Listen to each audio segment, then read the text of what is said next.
Hello అండి. ఒక healthy and tasty sandwich recipe చూద్దాము. దీనికోసమని నేను హోల్ వీట్ బ్రెడ్ తీసుకున్నాను. అండ్ వెజిటేబుల్ శాండ్విచ్ చేస్తున్నా కాబట్టి ఏమేమి వెజిటేబుల్స్ తీసుకున్నాను అంటే capsicum, onion, carrot, chillies, tomatoes తీసుకున్నాను. ఇంకా చీజ్ గ్రేట్ చేసి పెట్టుకున్నాను. అండ్ హోమ్ మేడ్ మయోనీస్ ఇంకా బటర్ కూడా తీసుకున్నాను.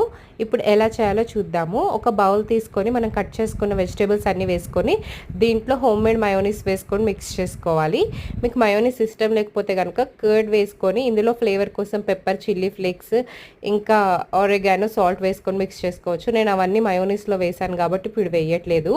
బ్రెడ్ స్లైస్ తీసుకొని దాని మీద మనం కలిపి పెట్టుకున్న మిక్స్చర్ ఉంది కదా, అదంతా అప్లై చేసుకోవాలి. అప్లై చేసుకున్నాక గ్రేట్ చేసుకున్న చీజ్ వేసుకోవాలి. తర్వాత ఇంకో బ్రెడ్ స్లైస్తో దాన్ని కవర్ చేసేయాలి. అండ్ మనం ఇంట్లో శాండ్విచ్ మేకర్ ఉంటే శాండ్విచ్ మేకర్తో చేసుకోవచ్చు. లేకపోతే కనుక దోశలు చేసుకున్న ప్యాన్ ఉంటుంది కదా, ఆ ప్యాన్ మీద బటర్ అప్లై చేసి మనం రెడీ చేసుకున్న శాండ్విచ్ని పెట్టుకొని ఇంకో సైడ్ కూడా బటర్ అప్లై చేసుకోవాలి. స్టవ్ సిమ్లో పెట్టుకొని మనం 2 సైడ్స్ మంచిగా కాల్చుకోవాలి. ఇది చాలా టేస్టీగా ఉంటుంది. ఒకసారి ట్రై చేసి చూడండి recipe. And home made mayonnaise ఎలా చేయాలి అనే లింక్ నేను కింద అటాచ్ చేస్తాను. ఒకసారి చెక్ చేసి చూడండి. అది కూడా చాలా టేస్టీగా ఉంటుంది.